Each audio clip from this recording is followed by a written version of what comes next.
em linguagem persuasiva de sabedoria, mas em demonstração do Espírito e de poder, para que a vossa fé não se apoiasse em sabedoria humana, e sim no poder de Deus. Até aqui vamos orar ao nosso Deus. Santíssimo e eterno Deus, nós louvamos e bendizemos o Teu nome nesta manhã. Nós estamos reunidos, ó Pai, em Teu nome, para a glória do Teu nome, e assim, ó Pai, ouvir neste momento de culto a Tua voz, a Tua orientação, buscar no Teu Santo Espírito o entendimento, o discernimento da Tua vontade revelada a nós. Nós estamos conscientes, ó Pai, do Teu poder e do poder da Tua voz. Nós agora voluntariamente nos dispomos diante de Ti, para que o Senhor fale conosco, e pelo Teu poder o Senhor mesmo aplique a Tua palavra de maneira eficaz em nossas mentes e corações. Nós intercedemos nesse momento também pela família do reverendo Uzi, quando teve nesta manhã a notícia do falecimento de um de seus parentes, ó Pai. Nós colocamos ali a família diante do Senhor e pedimos que o Senhor os console, que o Senhor os conforte, que o Senhor faça com que, por meio desse momento difícil de provação, o Teu nome seja glorificado em meio àquela família, ó Pai, e entre nós. Nós oramos assim em nome de Jesus. Amém. Irmãos, nós chegamos aqui no capítulo 2 de 1 Coríntios, o terceiro argumento com relação àquilo que estava acontecendo na igreja dos Coríntios. O apóstolo Paulo, ele faz uma terceira argumentação sobre aquelas divisões que estavam acontecendo ali entre os irmãos daquela igreja. O primeiro argumento que nós vimos aqui no texto foi quando o apóstolo Paulo apresentou um contraste entre a sabedoria de Deus e a sabedoria dos homens, dizendo: olha, isso que vocês estão valorizando, a sabedoria deste pregador, daquele pregador, Deus despreza isso, porque Deus faz com que a sabedoria humana não tenha grande valor. Deus é que faz com que as coisas loucas, o evangelho aos olhos do mundo louco, o evangelho da cruz, tenha valor. E no segundo argumento, o apóstolo Paulo diz: olha, irmãos, olhem para vocês. Vocês estão valorizando coisas que nem mesmo Deus enxergou em vocês. Olhem para a vocação de vocês, para quem Deus chamou. Não há pessoas tão importantes e de grande destaque no meio da igreja, porque Deus não tem valorizado ou colocado em primeiro lugar estas coisas que vocês estão colocando, e por isso vocês estão brigando. E então agora ele chega num terceiro argumento, falando sobre a pregação da salvação. O argumento dele aqui, esse terceiro argumento, é mais uma vez mostrar: olha, Deus não precisa dessas coisas que vocês estão valorizando para operar as grandes maravilhas e revelar o seu poder. Deus usa algo muito simples e muitas vezes não reconhecido e louco aos olhos do mundo, que é a pregação do Evangelho. E então agora ele fala exatamente do método de pregação. E esse texto é muito útil, especialmente no seminário, quando se faz a formação dos pastores, porque esse é um dos textos onde na nossa igreja, na nossa doutrina, nos é ensinado o formato, o método, o que um pastor presbiteriano deve valorizar ou seguir e estudar para que ele faça uma pregação de maneira que essa pregação seja bíblica. Não seja ali um discurso, uma palestra ou uma série de afirmações e pensamentos e opiniões, mas que seja uma pregação bíblica. E aqui nós encontramos no texto, quando o apóstolo Paulo fala da pregação, nós encontramos exatamente um método bíblico de pregação bíblica, de maneira que a voz do Senhor seja realmente reconhecida e proclamada. E ele está argumentando aqui com os irmãos da igreja que o que trouxe a salvação à vida daquelas pessoas não foram as capacidades dos bons pregadores, motivo da discussão deles, Paulo, Apolo, Pedro. Foi o próprio Deus que, de maneira muito simples, numa pregação simples, agiu eficazmente na vida deles. Então Paulo está usando esse terceiro argumento para dizer, de novo, não faz sentido vocês se dividirem por causa das capacidades ou das características dos homens que vocês estão idolatrando ou admirando. Então, ele fala sobre 4 situações aqui, ou 4 argumentos. Ele fala sobre o método da pregação, o conteúdo da pregação, a atitude na pregação e, então, a fonte da pregação. Método, conteúdo, atitude e fonte. Sobre o método, aqui logo no verso 1 aqui do capítulo 2, ele diz: irmãos, eu preguei a vocês, quando eu fui ter convosco, eu anunciei para vocês o testemunho, ou seja, eu anunciei a palavra, o testemunho de Deus, mas eu não fiz isso, e aí ele fala do método, eu não fiz isso com ostentação de linguagem ou de sabedoria. Aqui ele está nos mostrando o método. Se você tiver oportunidade, curiosidade, eu recomendo muito que você hoje, à tarde, leia o capítulo 18 de Atos. Ali nos primeiros versos de Atos, nós temos exatamente esse momento que relata quando Paulo pregou aos irmãos ali em Corinto. E nós temos então exatamente ali o exercício do método de pregação de Paulo sendo relatado em Atos capítulo 18. Então seria muito edificante se você pudesse observar esse texto de Atos 18. E Paulo então passa quase 2 anos ali com aqueles irmãos proclamando o testemunho de Deus, e ele diz: olha, eu não fiz isso de maneira a dificultar o entendimento de vocês. Eu não usei de recursos muito elaborados ou rebuscados, longe daquilo que é coloquial, que é diário, que faz parte do dia a dia de vocês. Eu não fiz com uma ostentação de linguagem, eu não usei palavras difíceis. E aqui a gente precisa entender que o apóstolo Paulo, a Escritura nos relata que ele teve um treinamento extremamente elevado. Ele foi um homem de grande estudo, e naquele período, se hoje existem vocabulários rebuscados, imagine naquele período, onde para você ser reconhecido como alguém importante na sociedade, especialmente no meio dos gregos, você precisava demonstrar a sua escola, a sua escolaridade, e você demonstrava isso por meio da ostentação de linguagem, usando palavras difíceis. E às vezes a gente ainda encontra esse tipo de coisa em nosso meio, e não há aqui um demérito, um problema. Nós precisamos valorizar uma boa comunicação, uma forma correta de se pronunciar as palavras, valorizar a nossa língua, mas o que o apóstolo Paulo está dizendo eu não usei palavras difíceis para que vocês fossem convencidos do conteúdo da pregação. Então a gente precisa separar essas duas coisas.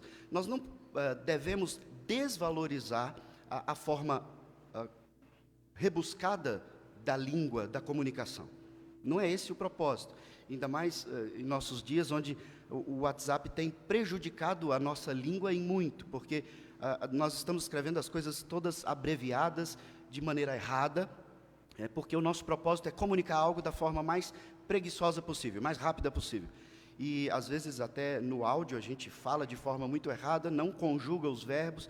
Mas, veja, eu estou abrindo esse parêntese aqui para que nós entendamos, nós precisamos valorizar isso, mas não é isso que o apóstolo Paulo usou para convencer aquelas pessoas. Ele falou de maneira simples, não de maneira errada, não de maneira jocosa ou rasteira, mas ele falou de maneira simples, sem ostentação. Então, o método da pregação, ele precisa ser claro, objetivo, simples. Não pode envolver muito mais técnica de retórica ou homilética ou algo que vá trazer uma imagem de conhecimento do que o próprio conteúdo. O conteúdo precisa ser passado, transmitido, anunciado, de maneira que aquele que tem a menor escolaridade entenda, e aquele que tem o maior grau de escolaridade também entenda a palavra de Deus. E essa é uma das características da pregação que o apóstolo Paulo argumenta aqui. Ele não usa frases de efeito, sem técnica de impostação de voz, e eu repito, eu não estou dizendo que essas coisas não são boas e devem ser estudadas, mas não é isso que convence. Esse é o ponto. Em Atos 17, ainda lá no contexto de Atos, o Lucas, quando está escrevendo ali, ele nos fala sobre um pouco desse método de pregação de Paulo. Lá em Atos 17, nos primeiros versos, ele diz: Paulo, segundo o seu costume, foi procurá-los. E por 3 sábados, aí Lucas fala sobre o método utilizado por Paulo. Ele arrazoou com eles acerca das Escrituras, expondo e demonstrando ter sido necessário que o Cristo padecesse e ressurgisse dentre os mortos. Tem 3 palavras aqui de Lucas, de Atos 17, que eu quero trazer para nós aqui. Arrazoou, expondo e demonstrando. São 3 verbos. Arrazoar aqui é argumentar. Ele argumentou. A pregação, ela precisa ser sempre de uma forma argumentativa. Talvez, se você já tem uma longa caminhada de igreja, especialmente presbiteriana, você se acostumou a perceber os pontos da pregação, né? Primeiro ponto, segundo ponto, terceiro ponto. Se é presbiteriano, tem 3 pontos, né? Essa não é uma regra absoluta. Mas eu acho muito mais interessante você não pensar simplesmente como pontos, porque os pontos eles podem estar desconexos. O ideal é que se tenha argumentos. Quando você tem um texto bíblico, isso é interessante para que todos os crentes saibam, para que eles possam absorver melhor a pregação e que você possa falar de qualquer texto também. Você identifica o assunto central do texto e então você tem algo que você quer transmitir. Esse é o tema central do texto bíblico. E agora você precisa argumentar sobre esse tema central. O primeiro argumento é esse, o segundo argumento é esse, terceiro, quarto, quinto, quantos argumentos forem necessários. Os argumentos, eles querem provar um ponto que está dentro do texto. E é importante que o argumento não seja colocado para provar algo que você pensa. O argumento é usado para provar algo que está escrito no texto. E Lucas diz, olha, o apóstolo Paulo, ele argumentou, ele arrazoou. Todos os sábados ali nas sinagogas, ele discutia, ele arrazoava, ele argumentava com base nas Escrituras. Qual que era a discussão? Naquele período eles não tinham o Novo Testamento já escrito. Os apóstolos tiveram consciência de que eles estavam escrevendo essa revelação do Novo Testamento. A grande argumentação dos apóstolos nas sinagogas era mostrar que o texto do Antigo Testamento estava apontando para o Messias. E então eles mostravam, olha, veja, o Messias anunciado, o Jesus Cristo que deveria vir, ele deveria ser assim, assim, assim. Então eles falavam, vê este que está aí, vê este que veio, o que foi crucificado, ele tem exatamente essas coisas. Então eles iam argumentando para provar que Jesus, o Filho de Deus, era de fato o Messias anunciado em todo o Antigo Testamento. E era essa a fonte do Evangelho. Então Pedro e Paulo diziam, pois é, o Filho de Deus foi crucificado por vós. Exatamente como as Escrituras anunciaram que ele seria humilhado, ultrajado, envergonhado, porque fazia parte da encarnação e humilhação de Cristo. Veja, era uma argumentação lógica. E Paulo, então, pegava os textos e expunha a verdade de forma argumentativa. Expor é a forma com que nós, aqui na igreja, falamos do sermão, é uma exposição, é uma palavra que Lucas também usa em Atos 17, falando da pregação de Paulo. Ele diz que Paulo arrazoava com eles acerca das Escrituras, argumentando sobre o Messias, e, verso 3 de Atos 17, expondo. Expor é uma palavra importantíssima de entendermos. Quando a gente estuda no seminário, você acaba decorando isso nos primeiros dias de aula. Expor é algo que está embrulhado, que está tampado, e você precisa expor, você precisa mostrar, você precisa desembrulhar, abrir. É pegar o que está dentro e colocar para fora. Tira o que está oculto e desembrulha. Expor as Escrituras é exatamente isso. Você tem todo um trabalho de estudo, onde você faz uma correlação dos textos, das afirmações, e de maneira que quando alguém lê a Escritura, às vezes, algumas coisas que estão ali embrulhadas, elas não estão latentes, perceptíveis. Então, o trabalho do pregador que argumenta, como Paulo, é pegar essas verdades por meio do estudo da Bíblia de forma coerente, da Bíblia como um todo, e então ele desembrulha. Ele mostra o que talvez você não esteja vendo quando você lê a Bíblia rapidamente. Então, o apóstolo Paulo, ele argumentava e expunha. E Lucas diz que ele demonstrava. A ideia da palavra demonstrar aqui é muito usado por nós no dia a dia, quando nós comparamos uma coisa com outra. Nós vimos muito isso nos textos de Eclesiastes.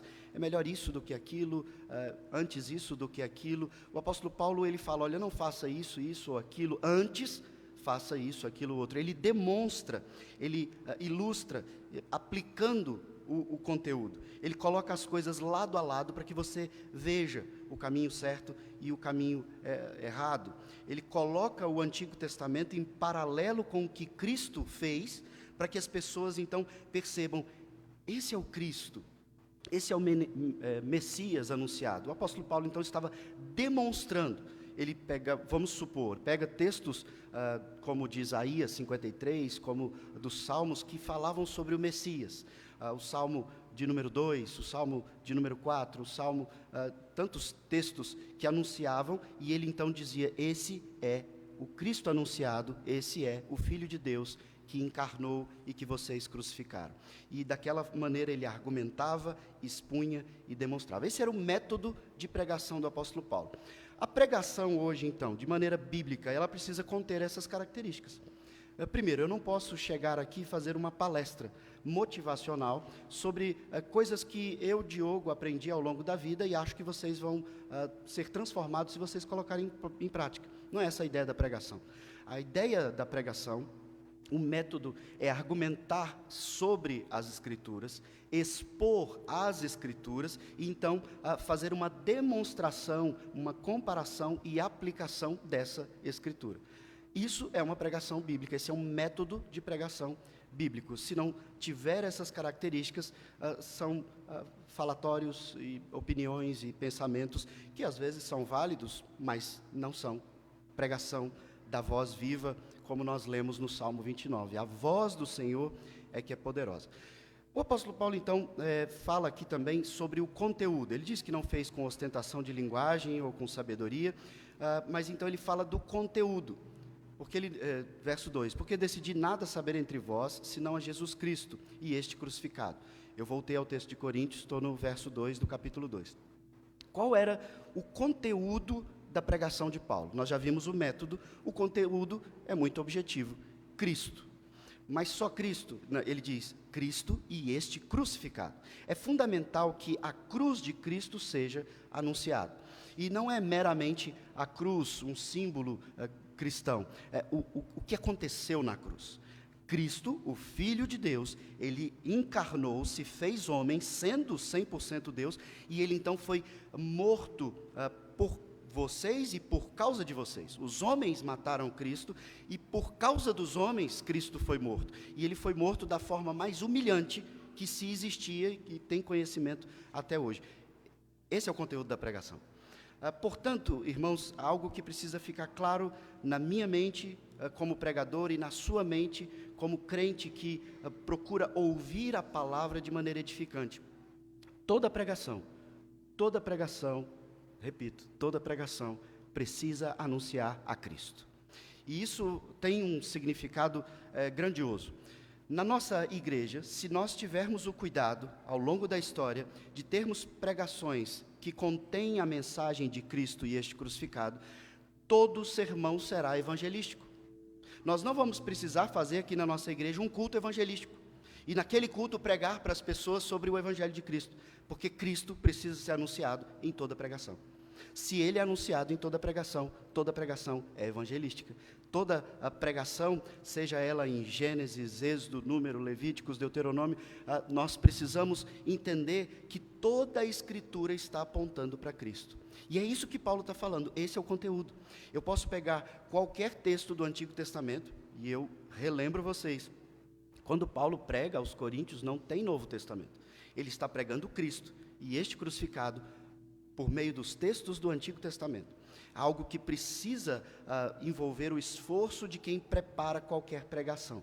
Quando você vai ler a Bíblia para alguém, quando você vai evangelizar um parente seu, é importantíssimo que você leia os textos, tendo em mente, esse texto está apontando para Cristo. Ele está revelando o que foi feito por Cristo para que eu fosse salvo. E assim você anuncia a salvação àquela pessoa.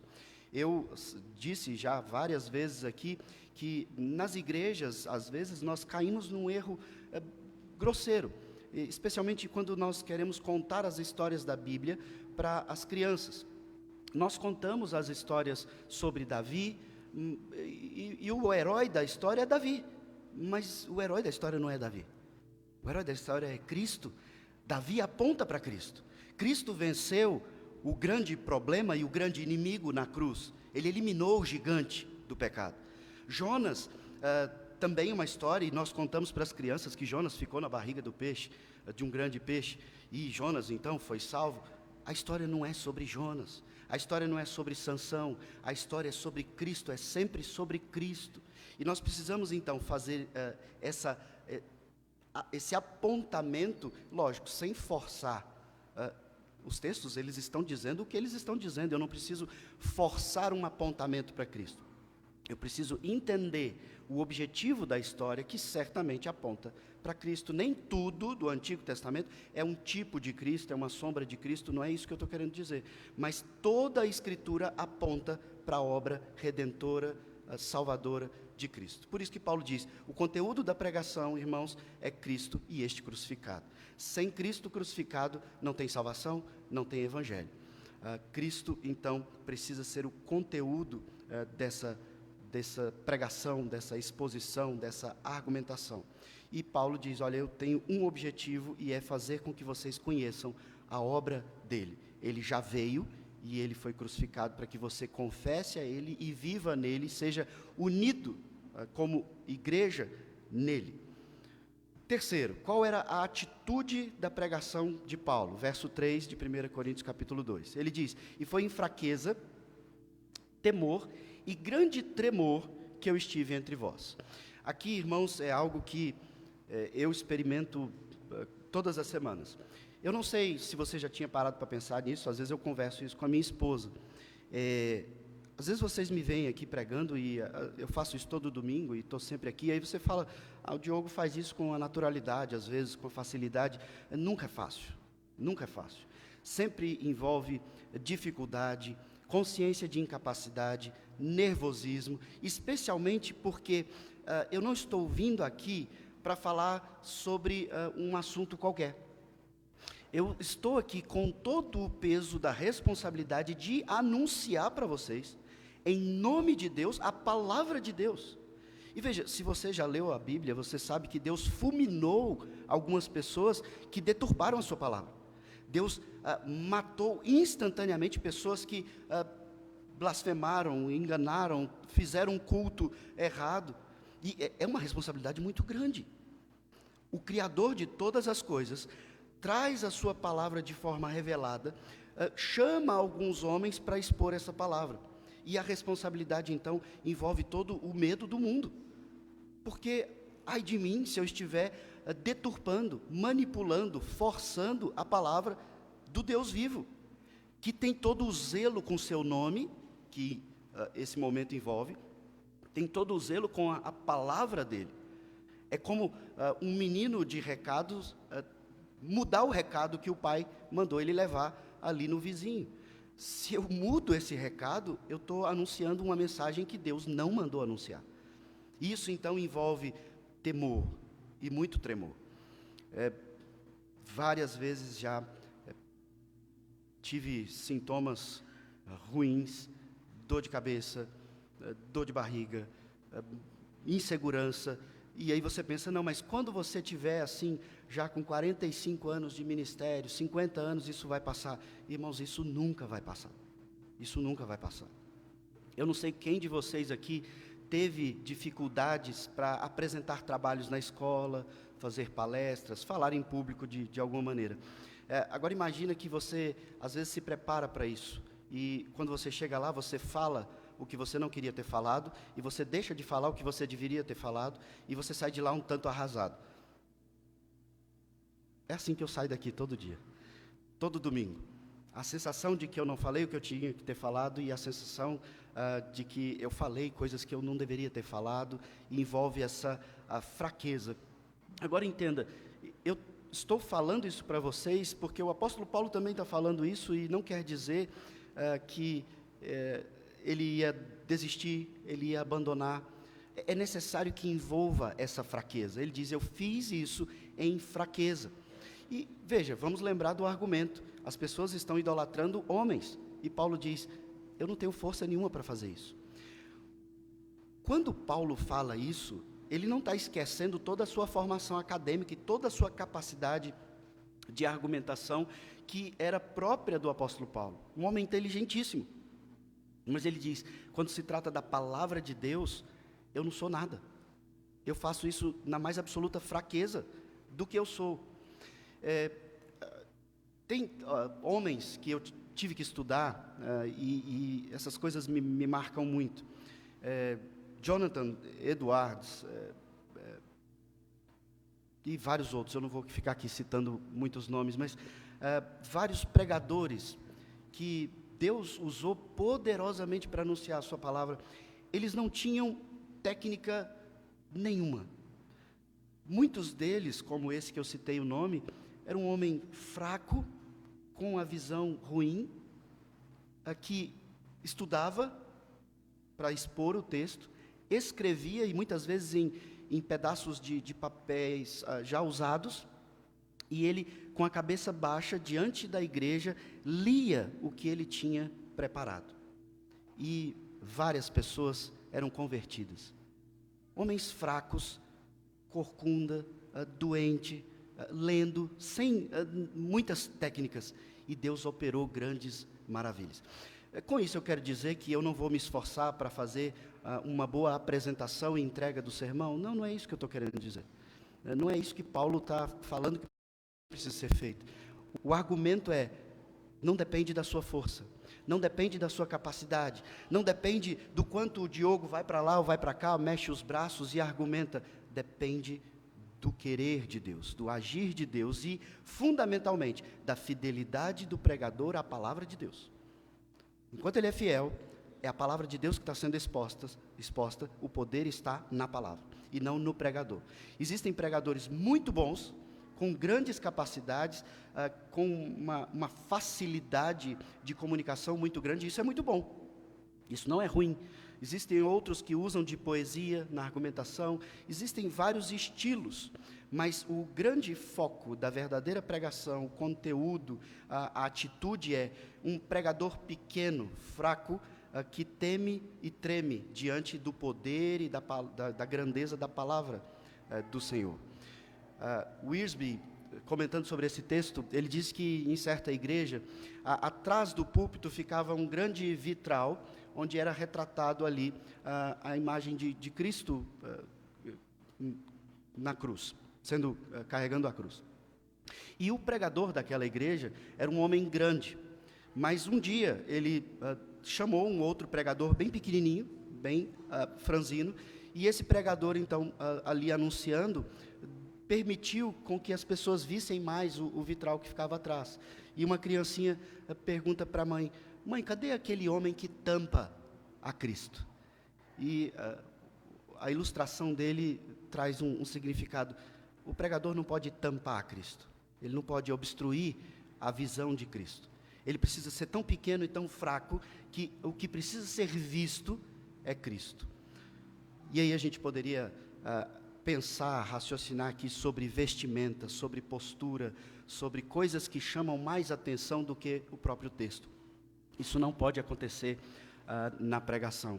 Por melhor que seja a ilustração, a argumentação, a retórica, a forma de argumentar, o grande valor da pregação vem do pregador sendo diminuído e Cristo sendo exposto de forma muito clara, muito evidente. Essa é a postura ou a atitude de Paulo na pregação. E qual então é a fonte da pregação? Por último, verso 4 e 5, ele diz: a minha palavra e a minha pregação não consistiram em linguagem persuasiva de sabedoria, mas em demonstração do Espírito e de poder, para que a vossa fé não se apoiasse em sabedoria humana, e sim no poder de Deus.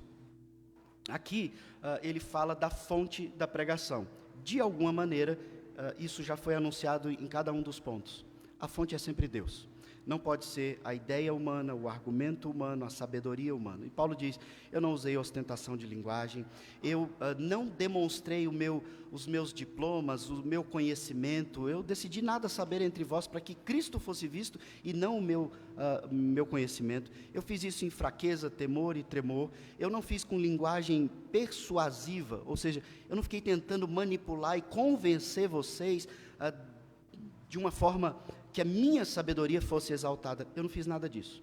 E ele diz no verso 5, é feito assim porque a fonte precisa ser Deus e não a sabedoria humana. O poder precisa ser de Deus, e isso precisa estar muito claro para nós, irmãos. Entenda, você sai da sua casa, vem para um culto na igreja, e às vezes você não se sente edificado. Às vezes você acha que o pregador não foi bom. Às vezes você acha que as coisas não foram boas. E, de fato, o pregador pode ser que atrapalhou muito. Mas entenda, se foi palavra de Deus exposta, há poder nessa palavra. Porque o poder está na fonte da palavra. Se há uma exposição, por pior que ela seja, se ela for fiel, há poder transformador nessa pregação. Então, quando você sai da sua casa em busca de ouvir uma palavra que transforme a sua vida, você precisa se preparar para isso, para a fonte verdadeira, a Deus, que Ele fale com você, não dependendo ou escolhendo qual o melhor pregador. É lógico que, como eu disse, às vezes o pregador de fato atrapalha um pouco, mas vá buscando a fonte, procure entender o texto. O que o texto está dizendo? O que Deus quis dizer? De que forma eu posso aplicar isso na minha vida, já que esse pregador não está fazendo isso de maneira a facilitar a aplicação e o meu entendimento? Como que eu devo fazer isso? Por isso eu tenho pedido aos pais, insistido na nossa igreja, que as famílias conversem sobre o sermão depois do culto. Na sua casa, na hora do almoço, na janta, dentro do carro, da forma que for. Mas, veja, não faça isso de maneira a virar uma discussão sobre o pregador, ou sobre o que ele errou, o que ele falhou, o quanto ele demorou, se o cabelo dele estava bagunçado, se a gola da camisa estava amarrotada. Não, é sobre o conteúdo. Filho, você entendeu o que o texto estava dizendo? O que você entendeu? De que forma você pode colocar em prática isso? Se as famílias fizerem isso, irmãos, certamente Deus estará agindo, porque é a palavra de Deus. Agora, se vocês se reúnem para colocar o pregador na mesa do almoço, do jantar, para discutir sobre o pregador, isso vai ser maledicência, fofoca, e não vai trazer edificação. Mas se for o texto, o conteúdo, e às vezes nós menosprezamos o entendimento dos nossos filhos. Nós nos envergonhamos. Nós achamos que ele não entendeu. Eles entendem sim, porque não depende do poder deles, da sabedoria deles, nem do pregador, depende de Deus, e Deus tem todo o poder. Deus trouxe todas as coisas à existência pelo poder da sua palavra. E aí eu volto para o Salmo 29 que nós lemos hoje. A voz do Senhor é poderosa, a voz do Senhor opera grandes maravilhas. E eu quero encerrar então lendo mais uma vez o Salmo 29, para que você perceba o movimento que o Salmo 29 retrata dessa voz do Senhor. O texto que nós lemos hoje no início da liturgia. Ele diz: tributai ao Senhor, filhos de Deus, tributai ao Senhor glória e força, tributai ao Senhor a glória devida ao seu nome, adorai o Senhor na beleza da santidade. Ouve-se a voz do Senhor sobre as águas, troveja o Deus da glória. O Senhor está sobre as muitas águas. A voz do Senhor é poderosa, a voz do Senhor é cheia de majestade. A voz do Senhor quebra os cedros, sim, o Senhor despedaça os cedros do Líbano. Ele os faz saltar como um bezerro, o Líbano e o Sirion como bois selvagens. A voz do Senhor despede chamas de fogo, a voz do Senhor faz tremer o deserto. O Senhor faz tremer o deserto de Cádiz. A voz do Senhor faz dar cria às corças, desnuda os bosques. E no seu tempo tudo diz glória. O Senhor preside aos dilúvios como rei. O Senhor presidirá para sempre. O Senhor dá força ao seu povo. O Senhor abençoa com paz ao seu povo. Eu não sei se você reparou, Mas a voz do Senhor, nesse texto, ela vem do infinito, do oceano, de onde você não enxerga o fim, e ela vem caminhando, sacudindo as águas, ela entra em meio às árvores, despedaçando os cedros do Líbano, ela faz essas árvores saltarem, se despedaçarem, quebrarem, pegarem fogo, tremendo tudo. Essa voz invade agora, atravessando a floresta, invade o deserto, levantando a areia, sacudindo tudo, até chegar onde estão os animais, desnudando os bosques. É um movimento de uma voz estrondosa e poderosa que vai derrubando e transformando tudo onde ela passa. Essa é a voz do Senhor. E como o salmista encerra no último verso? Por meio dessa voz, o Senhor dá força ao seu povo. O Senhor abençoa com paz ao seu povo. Quando você vem ao culto, você se prepara para ouvir a voz do Senhor. E de fato, você se dedica a ouvir essa voz. Entenda, o Senhor te fortalece. Pela voz dEle, Ele te dá força, Ele tem poder. E Ele então te abençoa. É a forma com que Deus escolheu abençoar o seu povo semanalmente. Que alguns escolhem não ouvir, pensar em outras coisas, não vir ao culto. E querem uma vida abençoada, querem uma vida de paz. Você vai ter uma vida abençoada, você vai ter paz, você vai ter força, à medida que você estiver atento à voz do Senhor. Vamos orar?